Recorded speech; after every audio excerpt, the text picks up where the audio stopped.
Vous voyez, il y a du monde tué. Quel crime ils ont commis, ces gens-là? Rien du tout. Ils ne savaient même pas pourquoi, qu'est-ce qu'ils ont fait.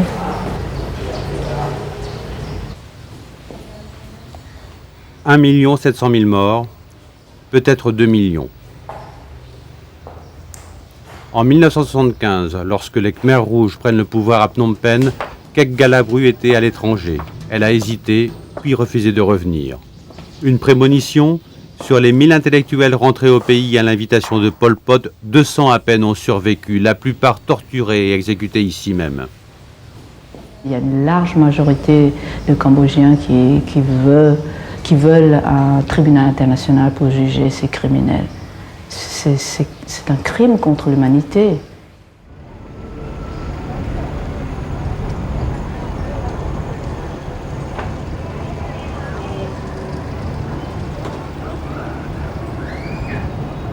Un crime contre l'humanité qui a exterminé plus d'un 1/5 de la population cambodgienne. La guerre, la famine, la maladie, les purges. Aucune famille n'a été épargnée. 20 ans plus tard, les auteurs de ce génocide n'ont toujours pas été jugés.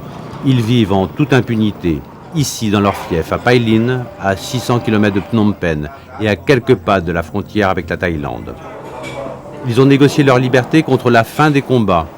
Le gouvernement a accepté au nom de la réconciliation nationale. À Pailin, les Khmers rouges, cadres, fonctionnaires ou combattants, mènent désormais une vie paisible.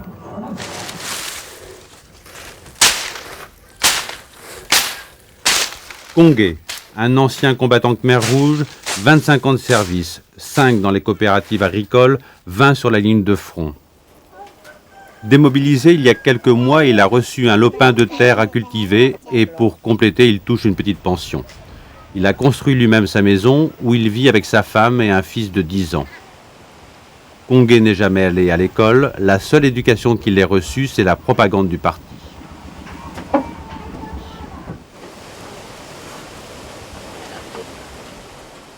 Les Khmers rouges faisaient leur propagande et nous, la population ordinaire, on ne savait pas quoi faire. Moi j'étais soldat, je ne comprenais rien du tout.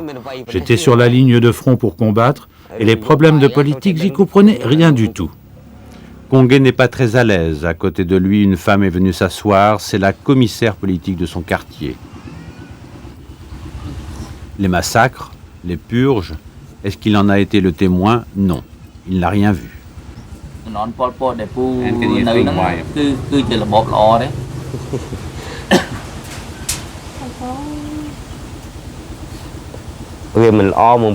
Ce qui n'était pas bien, c'est qu'on n'avait pas assez à manger. Il manquait de la nourriture. C'est ça qui était difficile à supporter. Mais à part ça, tout allait bien. Moi j'aimais bien ce régime. Il n'y avait pas de délinquants, pas de tueries. Kongé a pourtant perdu 4 de ses enfants pendant cette période. Comment savoir s'il est sincère ou s'il nous ment?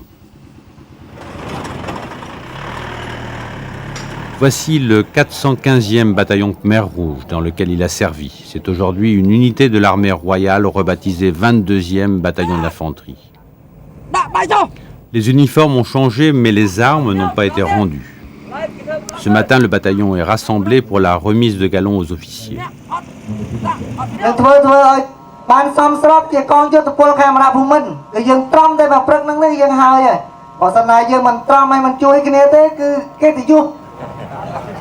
Parmi eux, des vétérans et des blessés, la plupart amputés par les mines.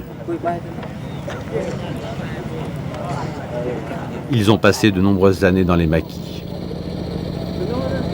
Quand je fais le compte, j'ai passé 23 ans de ma vie à faire la guerre jusqu'à maintenant. Toutes ces guerres, tous ces moments durs, j'en regrette beaucoup, oui. J'ai beaucoup de regrets. Parce que je me pose cette question. À quoi ça m'a servi tout ça? Maintenant, je suis invalide. Ils y ont pourtant cru à cette révolution. Les voici, ces Khmers rouges, dans les années 75-76, acclamant leur leader Pol Pot. La révolution est en marche, elle doit restaurer la grandeur historique d'une race, la Khmer. Les minorités vietnamiennes, chinoises, laotiennes, musulmanes doivent être éradiquées.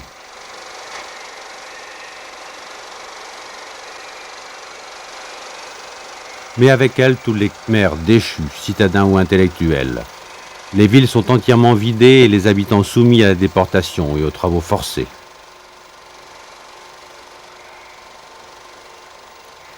À la famine et à la maladie s'ajoutent les purges.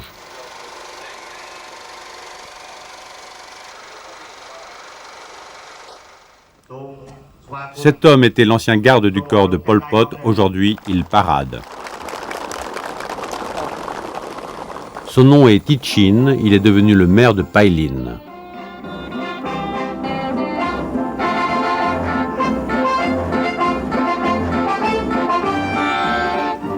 Il a remis son uniforme pour la circonstance avant la reddition et de commander l'unité. À Pailin, les Khmers rouges ont toujours leur armée. Ils ont conservé aussi leur appareil politique reconverti en administration. L'ancien siège du parti est devenu la mairie. Pailin est une municipalité autonome. Elle ne dépend plus de Battambang, la capitale régionale, mais directement du ministère de l'Intérieur. En réalité, Pailin n'a pas beaucoup de comptes à rendre à Phnom Penh. Par exemple pour les affaires de justice. Des observateurs de l'ONU sont venus enquêter sur des cas de détention arbitraire. Ils sont fréquents. On parle aussi de torture et de liquidation.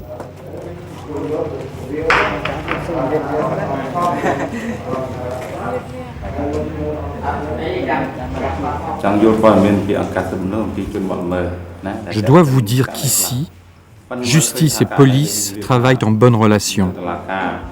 Mais il y a certaines affaires que l'on ne peut pas juger. Parce que, vous devez le savoir, ici, notre justice ne reconnaît pas la loi. J'ai remarqué que les gens des droits de l'homme s'intéressent trop aux affaires de ces personnes. Celui qui a négocié l'autonomie de Pailin habite ici, c'est Ieng Sary, ancien numéro 2 du régime, beau-frère de Pol Pot. Le voici à gauche, filmé à Phnom Penh en 1975, avec Pol Pot et tous les cadres du parti. On célèbre la prise de pouvoir par les Khmers rouges. Ieng Sary, aujourd'hui retranché à Pailin, refuse d'être interviewé. Malade, nous dit-on. Mais voici son fils, Ieng Vout, il est adjoint au maire. Les dirigeants Khmers rouges ont mis en garde le gouvernement de Phnom Penh contre l'organisation d'un tribunal international. L'entente entre les Khmers est encore trop superficielle. Il faudra du temps pour consolider cette entente, pour que les Khmers fassent confiance aux Khmers et puissent établir une bonne collaboration. Alors l'installation d'un tribunal international sur les droits de l'homme, ce n'est pas compatible avec la situation actuelle. Ça entraînerait de nouveau la dislocation. Il faut attendre que les Khmers aient retrouvé un équilibre et c'est seulement après qu'on pourra penser à cette histoire de tribunal. Voilà, c'est tout ce que j'ai à dire. Je vous remercie. Ieng Vout préside une réunion du mouvement d'union nationale démocratique du Cambodge, créé par son père Ieng Sary pour prendre ses distances avec la politique du passé.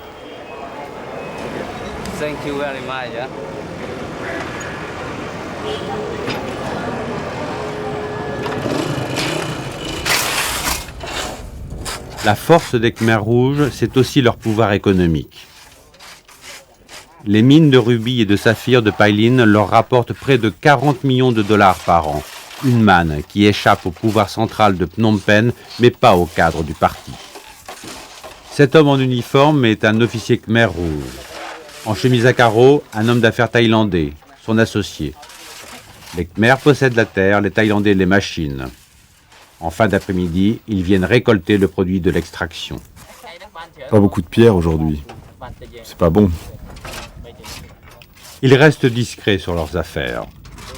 Plus tard, leurs ouvriers nous en diront plus. Cette pochette contient les meilleures pierres de la journée. Il y en a pour 10 000 francs. Une fois payés les frais généraux, les machines et le salaire des ouvriers, chacun des associés empochera l'équivalent de 3 000 francs. 3 000 francs par jour, c'est 200 fois le salaire moyen.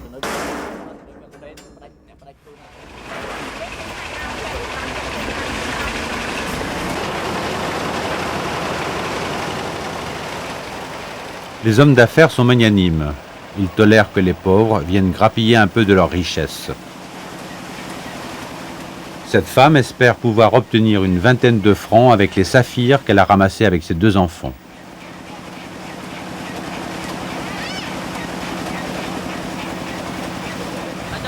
Vous comptez les vendre, ces pierres? Oui, il y a des gens qui passent à la maison pour les acheter. Et ça vous aide à subvenir aux besoins de la famille?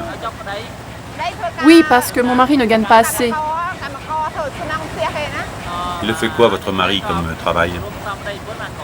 Il est ouvrier dans la construction. Il ne gagne que 10 francs par jour. Le temps du collectivisme est fini. Voici celui de la libre entreprise pour tous. Il suffit d'un tamis, d'une pelle et de quelques sacs, à condition de connaître les bons endroits. Comme Itidian, c'est un vieux professionnel. Il a trouvé ses premières pierres en 1957. À l'époque, il n'était pas nombreux à Pailin. Itidian se faisait pas mal d'argent et vivait bien. Mais en 1975, les Khmers rouges lui ont tout pris. Il est parti en rééducation cultiver le riz. 25 ans plus tard, Itidian est de retour à Pailin. Il est content d'avoir retrouvé son métier et de le transmettre à son fils. Toute cette montagne a été vendue aux Thaïlandais. Et il n'y a pas que cette montagne. Ils sont partout où il y a des minerais. Les Thaïs ont tout raflé.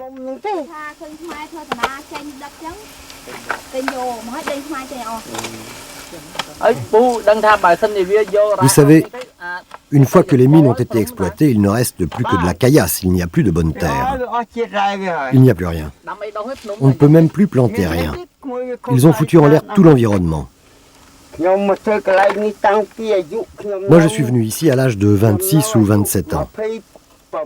À cette époque-là, il y avait plein de forêts épaisses, il y avait des tigres. Si on ne faisait pas attention, on se retrouvait nez à nez avec des tigres. Maintenant, on n'entend même plus les coqs sauvages chanter.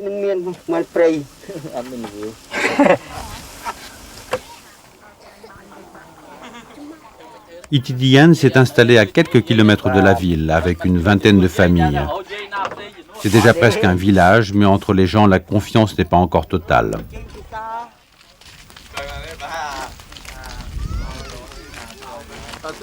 Ces vêtements, c'est un uniforme de Khmer rouge? Oui. Vous êtes un ancien Khmer rouge? Non, pas du tout, pas du tout. Vous pouvez demander. On m'en a fait cadeau après la réunification, c'est du vieux stock. Et vous aimez cette tenue? Non, pas du tout. Mais c'est commode. Et il n'y a qu'ici que je peux porter ces vêtements. Vous savez, je sais beaucoup de choses. Mais il n'y a qu'à vous que je peux les dire. À personne d'autre. J'ai commencé à souffrir en 1975. Jusqu'à maintenant encore. C'est pas terminé.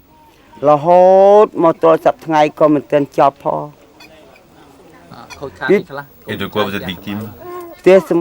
J'ai perdu ma maison, elle a été détruite. J'ai perdu 2 de mes enfants et des frères aussi. Ils sont morts. Mais il faut oublier, je veux oublier. J'ai perdu toute ma terre, j'ai perdu mon héritage, tout a été détruit. Mais alors pourquoi vous êtes revenu? Vous me posez là une question difficile. Mais je peux vous répondre quand même. C'est pour l'estomac. Avec quelques beaux rubis, Itidian s'est acheté une mobilette et espère bientôt s'offrir une maison plus confortable.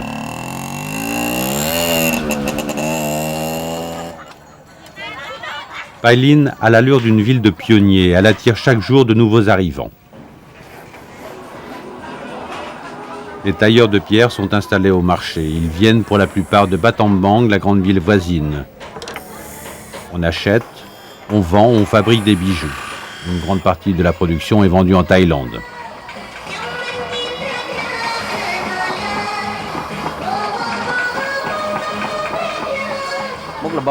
Pour ceux qui connaissent le métier, c'est un bon métier. Et même si cette région est une région de Khmer rouge, on est plus en sécurité ici qu'ailleurs. Jamais de problème. Et la rançon de cette sécurité, c'est la taxe que chacun paye à Ieng Sary, propriétaire du marché. Pour les dirigeants Khmer rouges, argent public et argent privé se confondent aisément. Ils s'enrichissent, mais ils développent aussi la région. Voici la future grande avenue de Pai Lin, avec un casino tout neuf pour les joueurs thaïlandais, le premier duty-free, une banque, des stations-service. Ici, l'essence est détaxée et on paye en monnaie thaïlandaise, le baht. Un hôtel de luxe. Toutes ces entreprises ne fonctionnent pas encore, mais on peut imaginer ce que sera Pai Lin dans quelques temps. Tout ça pour le profit des dirigeants Khmer rouges. Voici l'une des résidences du maire.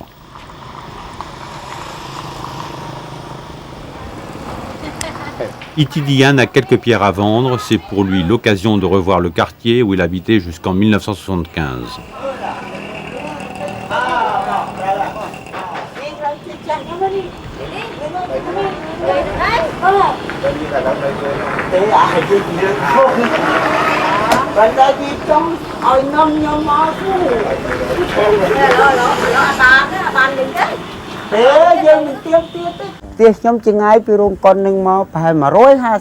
Ce sont ses anciens voisins.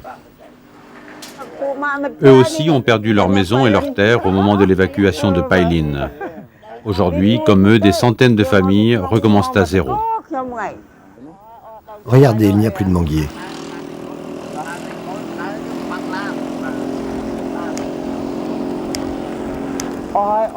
Il n'y a plus de manguiers. C'est pour ça que je n'étais jamais revenu. Ça me fait trop mal au cœur. Ma maison était ici. Ça y est, je me souviens. Tout a été détruit.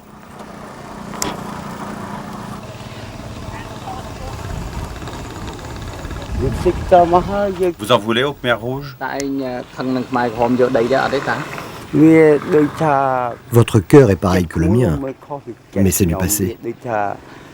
C'est pas la peine de garder de la rancune, vous devez le savoir. Nous sommes en vie et il faut penser à gagner sa vie, il faut continuer à vivre. Il faut laisser tout ça de côté. C'est pas la peine de se mettre en colère. Ça ne sert à rien. Tout ça, c'est de la politique. La colère des hommes pourrait continuer longtemps encore.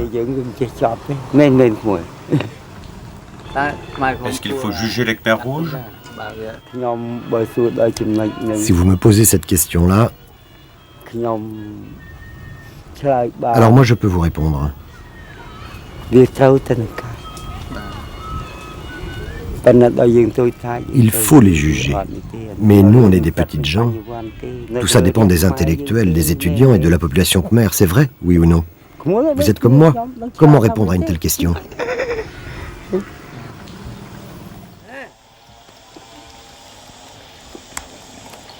Pour de nombreux paysans cambodgiens, la région de Pai Lin est une terre promise. Ceci marche depuis 2 jours. Même si c'est la terre des Khmer rouges, c'est pas grave.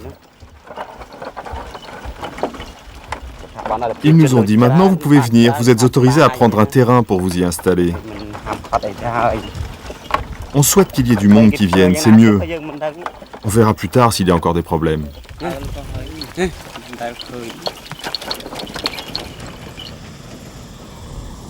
Les meilleures terres sont en bordure de la route, mais elles ne sont pas pour eux, elles appartiennent au commandant Khmer rouge.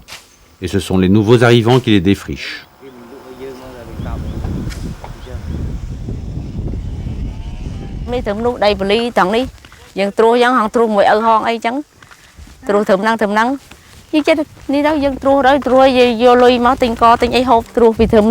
Cette famille était réfugiée en Thaïlande, puis rapatriée côté gouvernemental, et sans terre à cultiver. Celle qu'on lui a donnée ici est inaccessible, loin au fond de la forêt. En défrichant pour les commandants, elle espère acheter une parcelle en bordure de la route.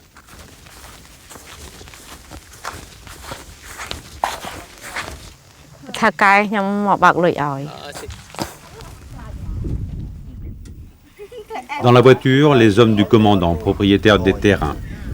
La femme est inquiète d'avoir été surprise avec des étrangers. On m'a filmé. On m'a demandé si c'était mon terrain. Moi, j'ai juste dit que je n'avais rien. Qu'est-ce que je dois faire si on m'a pris en photo? J'ai peur.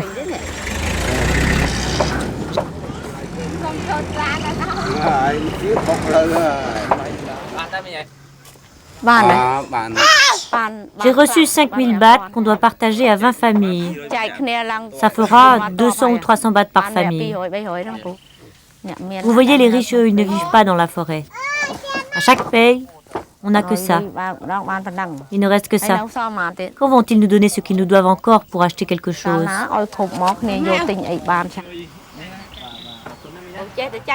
Nous sommes pris au piège, on nous a trompés. On nous a dit de partir, sinon on allait être emprisonnés. Alors que nous sommes réfugiés par-ci, par-là. Nous les pauvres, les naïfs, on est tellement ignorants qu'à la fin on n'a rien. On lutte pour avoir un terrain et regardez, finalement on n'a que de la poussière.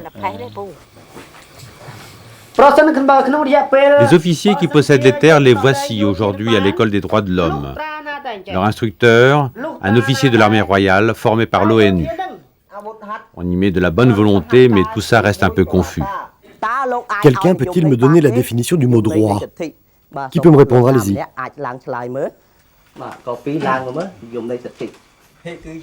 Le droit, c'est la réclamation. Ou c'est qu'on vous donne quelque chose, ou ce que chacun a le droit de posséder. Et droit plus homme. Qu'est-ce que l'homme? L'homme est un animal qui a une vie, c'est-à-dire qui connaît le bien et le mal, oui. On leur apprend que désormais, l'uniforme ne leur donne plus tous les droits. Il y a même des règles à respecter envers les civils. Est-ce que tu connais les droits de l'homme? Non, je ne connais pas. Mais tu en as entendu parler. Oui, mais je ne comprends pas. Comment les enfants peuvent-ils comprendre les droits de l'homme aujourd'hui alors que les crimes du passé ne sont toujours pas jugés? Insopap est un ancien cadre du parti. Il a été ambassadeur de Pol Pot en Chine et en Afrique. Diplômé de l'école centrale de Paris, il s'est reconverti dans l'enseignement. Pendant la période noire, entre 75 et 79, il était aux affaires étrangères, l'un des plus proches collaborateurs du ministre Ieng Sary. Il affirme cependant ne rien savoir de ce qui se passait alors dans son pays. Un génocide? Quel génocide? Le terme génocide ne peut pas s'appliquer au Cambodge, comme on ne peut pas, d'après... comment on peut tuer son propre peuple? C'est impossible, le mot ne convient pas, c'est pourquoi il y a d'autres définitions du mot. C'est pourquoi je n'aime pas donner des interviews, parce que c'est pas parce que je veux pas discuter avec les journalistes, mais des fois on doit constater un racisme anti-Khmer Rouge absurde, comme ça, borné. Insopap s'occupe personnellement de l'éducation de ses enfants. Ils sont nés après le génocide et ont vécu jusqu'en 1993 à l'étranger. Insopap leur enseigne les mathématiques et les sciences. Quant à l'histoire récente du Cambodge, il préfère ne pas rentrer dans les détails. Ce qui est important, c'est de leur donner une connaissance générale, parce que l'histoire n'est pas une chronologie, n'est pas une série de faits. Donc vous voulez dire qu'il y a plusieurs interprétations possibles, c'est ça? Il y a des interprétations possibles. Par exemple, il y a des héros. Certains disent que ce sont héros, d'autres disent que ce ne sont pas des héros, c'est comme vous le savez. Et eux, qu'en savent-ils? L'aîné nous répond qu'il y a eu deux guerres, la première en 1970 contre le régime de Lon Nol, la seconde en 1979 contre les Vietnamiens. Entre les deux, sous le régime de Pol Pot, c'était la paix. 4 années de paix pendant lesquelles 2 millions de personnes ont été tuées. Oui, bien sûr, mais dans toutes les guerres, il y a eu des morts. Quelle que soit la durée de la guerre. Oui, bien sûr, il y a eu des morts. Mais vous ne savez pas qui est responsable.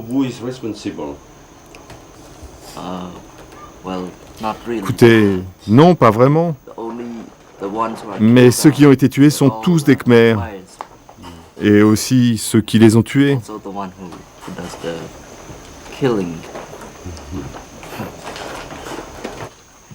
Des Khmers ont été tués par d'autres Khmers. Quand on parle d'un tribunal pour juger les responsables, une soupape s'insurge. Je comprends bien l'utilité de la chose, mais je vois aussi l'urgence des problèmes. Vous parlez de crimes, il faut éliminer les crimes. Il y a les crimes partout maintenant.